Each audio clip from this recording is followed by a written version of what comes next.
Hi everybody, and welcome back to Classic Car TV. If this looks a bit rustic, it's because I do live on a farm.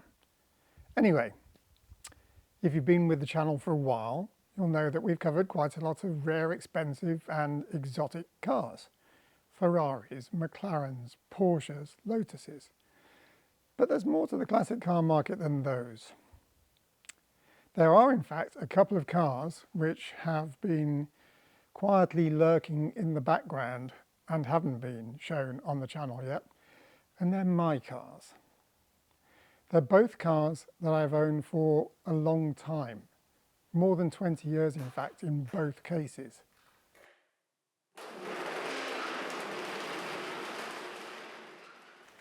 Maybe it's time to bring them to the forefront and uncover what I guess are my guilty secret cars.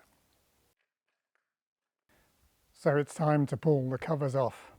Today we're diving into what it's really like to own my own two very different classic cars, a 1971 MGB GT and a 2001 Porsche Boxster 986 3.2 S.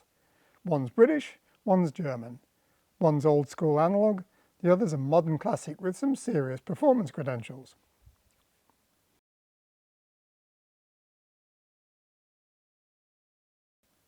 Now, I'll be honest with you, one of the reasons you haven't seen them so far is that they're both coming out of long periods off the road.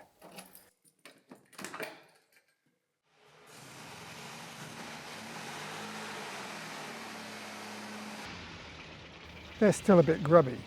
The MGB has rusty bits, but they both do run.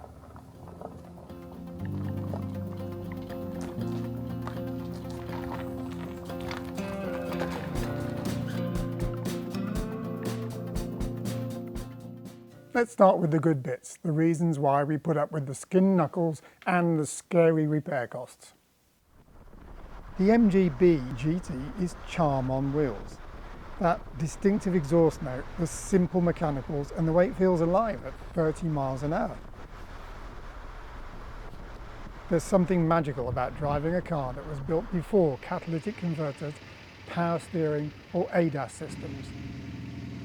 Now, I bought this car way back in, I believe it was 2001. I did that because I wanted to join up with a group of mates of mine that did European tours in their classics. I didn't pay much money for it. I paid £1,000 in 2001, as I said. The car was reasonably okay structurally. It had just had a load of work done to replace sills, etc. So it wasn't too bad. It needed completion, and that still hasn't really happened yet, but we're nearer than we used to be. The first things I did were to get it resprayed. It was very patchy previously. But you'll see that what I did later was a pretty major job. This was to fit the Sebring race car conversion as wore by the Works MGBs in the mid-60s. That involved fixing on fiberglass wings, front and rear valances. And you can see that I've also filled the arches out with some nice big 8-inch Minolites and tyres, which were very difficult to source for that size, but eventually came from Blockley tyres. I think the car looks pretty good, and lots of people seem to think so too. Everywhere I take it, I get compliments. So the big saga with this car was not fixing the body kit, it was engines. It came with the standard 1800 MGB engine in it, and I decided I wanted to put a V8 engine in it. The car went away to a good friend of mine who was an excellent mechanic. That was the start of a long and protracted story. To keep it short for the sake of this video, I ended up, after about 5 years, deciding to put the 4-cylinder engine back in because the V8 conversion just hadn't happened. So I said to my mate, can we put the 4-cylinder engine back in? And he said, yes, where is it? And I said, you've got it, you took it out. And he went, oh, okay, in that case I've lost it. I bought another engine. This turned out to be a 3-bearing crank engine, and I needed a 5-bearing crank. So I had to buy another engine. The work was handed to another guy to install this engine, and honestly, it was a hair-pulling experience. It turned out he wasn't that great, but he was also a bit rough and ready. He got the engine running, but this was only after we decided that it needed a full rebuild, so it was rebored, oversized pistons, and quite a lot of new bits.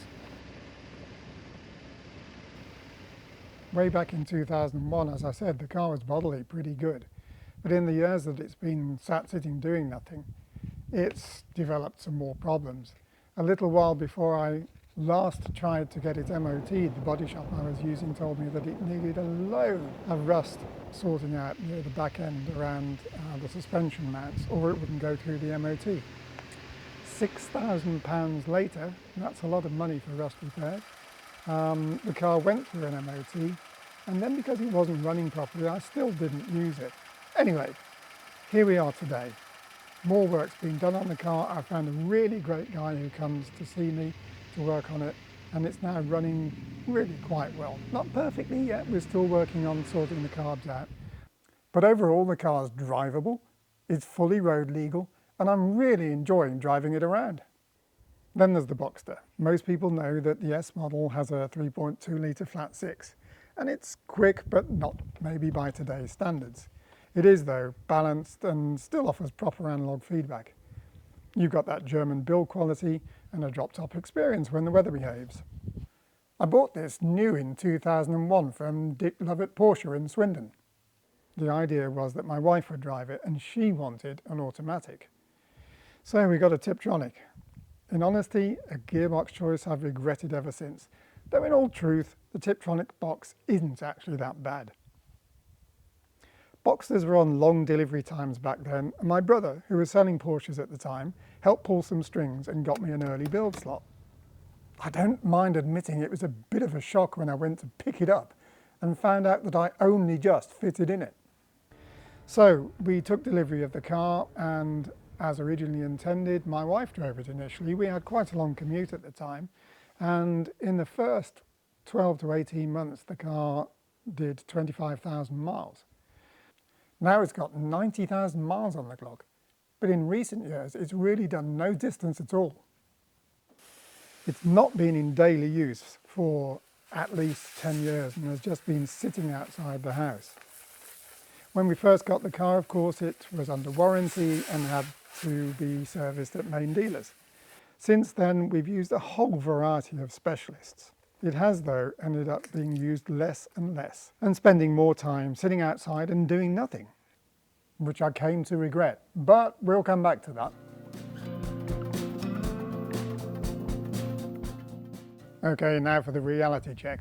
What does it really cost to keep these classics on the road? Well, let's start with the MGB. Parts are cheap and widely available thanks to a huge network of suppliers. An oil change costs peanuts, and you can pretty much rebuild the engine with a socket set and a Haynes manual. But it's 50 years old, stuff breaks, rubber perishes, and don't get me started on British electrics. Then, of course, there's the rust that we talked about a moment ago.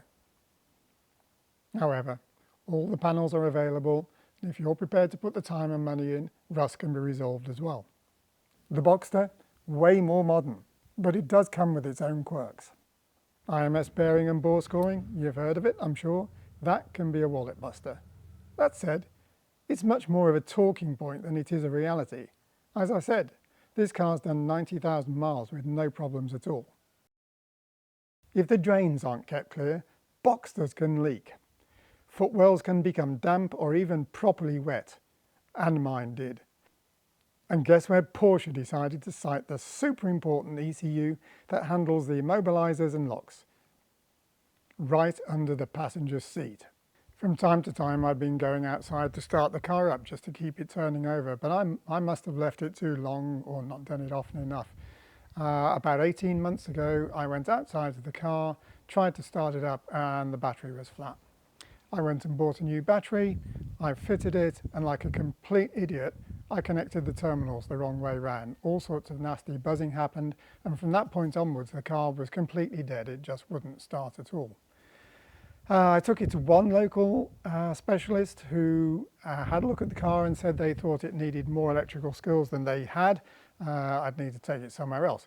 So it went to a second Porsche specialist. They had the car for nearly 6 months. While it was with them, they bought a new main alarm immobiliser ECU at a cost of £1,500, but then decided that they didn't have the skills to program the ECU and the keys, etc. So the car came back to me again. It went to a third specialist, and they ended up being a bit of a disaster area for me, to be honest with you. Initially, they told me that the ECU I'd bought was useless because it had been programmed once and couldn't be programmed again. Now, I was suspicious about that, but they went ahead and ordered another ECU. £1,500 a time, these ECUs. But while this was going on, I did some Googling and found out that it was not correct, that ECUs can be wiped or reprogrammed, and pointed them at somebody that could do this. Now, the really good news for me was they'd ordered the wrong ECU, so they couldn't try and fit that to the car anyway and had to take it back and refund me.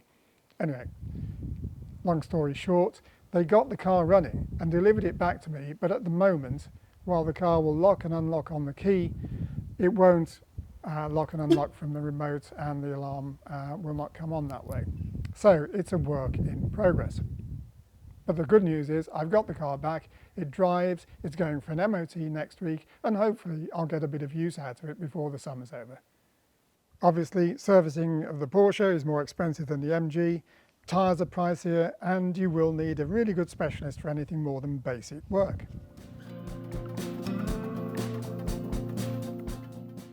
This is where both cars really shine in different ways. MGB owners are spoiled for choice. British Motor Heritage makes new body panels, and the MG Owners Club claims to be the largest supplier of spares for any classic marque. You can buy every nut and bolt online. You could build a brand new car if you wanted to. And there are clubs and forums everywhere.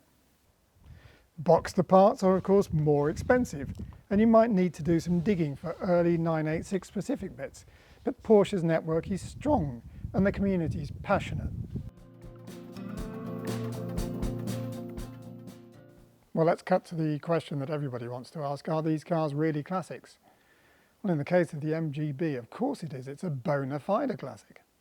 MGBs are recognised, adored, and seen in multiples at pretty much every show.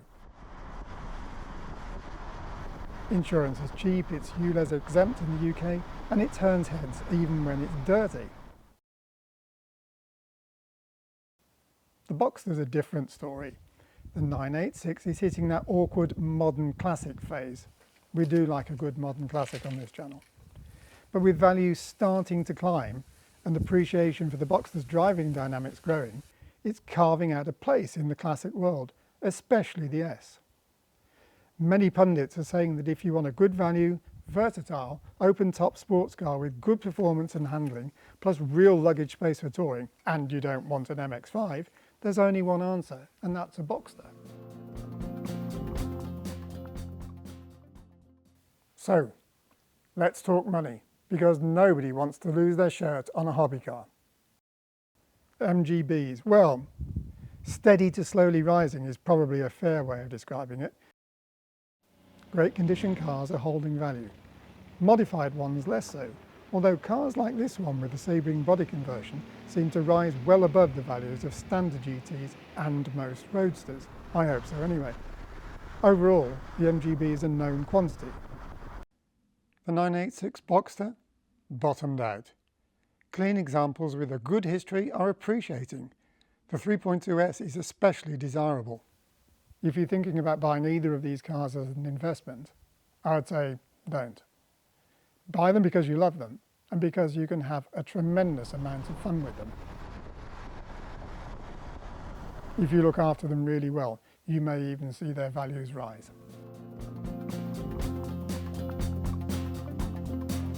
So, two classics with two very different personalities. The MGB is a mechanical time warp that makes every drive an event. The Boxster, a modern classic that blends a sublime driving experience feel with daily usability. After years of what I will openly admit is neglect, both of my cars are now on a journey. I'm making them better. Tomorrow, as I'm filming this, the MGB goes away to have the doors and tailgate replaced with nice solid new ones and the paint sorted out. The Boxster meanwhile goes away for an MOT in 10 days' time. Once it's road legal, I will then go through the process of doing things like paint restoration and getting the wheels refurbished. After years of not doing so, I now really genuinely want to use both of them.